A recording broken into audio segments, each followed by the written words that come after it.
Welcome to the best gambling show on the internet. Let's get these upsets in. We've already hit a few this year, and you know when you hit an upset, it's a huge payout. So let's get to these games.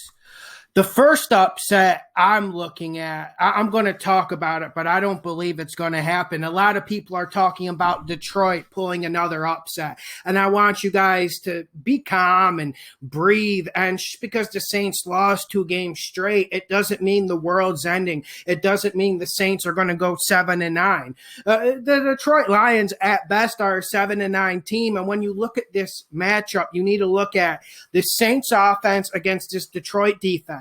This Detroit defense has spent tons of money over the last 2 years with Patricia and company, and they haven't gotten better. How the hell, you tell me if you're betting Detroit, how the hell is Detroit going to stop the run? Let alone Drew Brees. Michael Thomas should be back. That's still iffy. Wait and see on that. But I'm not seeing this Detroit upset. I wanted to make that really clear because I saw some of that in the comment section.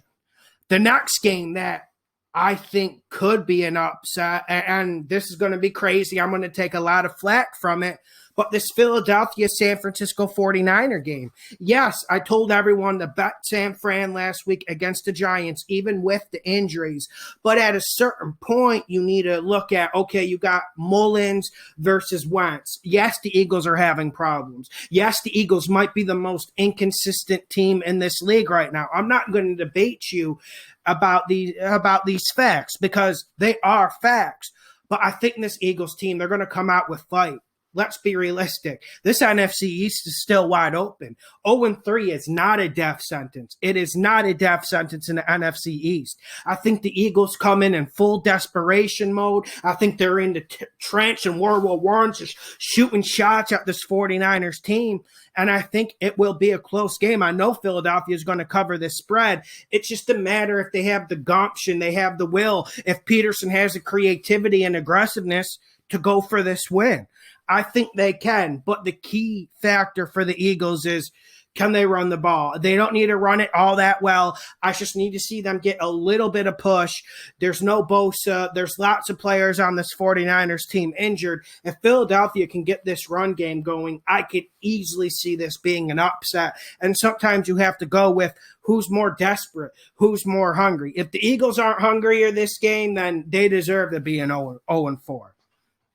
The next game I want to talk about is Atlanta at Green Bay. The point spread 7. And listen, Atlanta, they are what they are. And even though I have won money on them, anytime we talk about an Atlanta bet, anytime we talk about Matty Ice, anytime we talk about Dan Quinn, we have to put an asterisk and say that this team is fugazi, that this team will blow any lead it will attain. On this Atlanta defense, for me, they're not good enough to beat Green Bay, so I don't want you betting this. This Atlanta offense could easily have a great game. They could easily cover the point spread, but I don't know. My problem with this Atlanta offense is they're not good in the red zone, and I simply don't understand it. But the reason why Atlanta won't make this upset is because they can't stop the run. If Green Bay can run it on you, they're going to dominate you. So I wanted to talk about that. Some people are hinting towards Giants and Rams. Just stop it. Just stop it. This Giants defense is too soft. They don't have any playmakers. They don't have any will. And what does this Giants offense really offer us without Saquon Barkley? I'll wait. I'm sure someone will throw out a wide receiver on the team, but still I'm not impressed. Here's the upset I want you to focus on. I want you reading the injury reports. I want you reading the news. I want you monitoring this very close. Seattle at the Miami Dolphins. This is an interesting game, ladies and gentlemen. I have to say ladies because I have a lot of female subscribers now. We have to look at this from a lot of different angles. First of all, Seattle to Miami is not an easy trip. Miami, even when there's fans in the stadium, it doesn't have the reputation of being a great home field advantage. I'm not going to sit here and say it's an intense place to play. But one facet that Miami has going for it is the heat and humidity, and this makes teams more tired in the second half. This is one reason why we've seen the Dolphins come back on the Eagles. We've seen the Dolphins beat the living hell out of the Patriots last year because they're a good second half team. And the matchup to watch is the Seattle offense versus Miami and this Flores defense. This Flores defense, we're not going to say it's talented. I'm not going to sell you that rope. But one thing I can sell you about this Miami defense is that they play hard and that they're coached well. And in this league, sometimes that's enough. And then you look at this Seattle defense, they're vulnerable. Adding Jamal Adams has helped, but they're vulnerable. Are they going to be able to get a pass rush on Ryan Fitzpatrick? I don't think they will be able to. And if you don't get a pass rush on Ryan Fitzpatrick, he's going to be effective. He's going to throw balls and post down the seam. He's going to test your secondary, especially when you got an absolute animal, an absolute dog like Devontae Parker on the outside, who's one of the best receivers in this league that no one really wants to talk about. So I think Miami has a great chance to win this game. But it's the same thing I said last week with Jacksonville. I don't expect Miami to pound the ball. I don't expect Miami to be like Josh Jacobs and the Raiders. I don't expect Miami to have a top 5 running game. But if they just pound it enough and work some play action with Fitzpatrick, they can really be in this game. They're definitely going to cover, and I smell an upset looming. Next game people are looking at is Jacksonville at Cincinnati. It's not a huge upset. I think Cincinnati wins that. I think Cincinnati gets the better quarterback play. And also this Jacksonville team can't stop the run. That's not a good recipe when Joe Mixon's staring at you. Some people are talking about Carolina and Arizona. I don't like that one bit. And then I'm going to talk about one more game that I want you guys to focus on.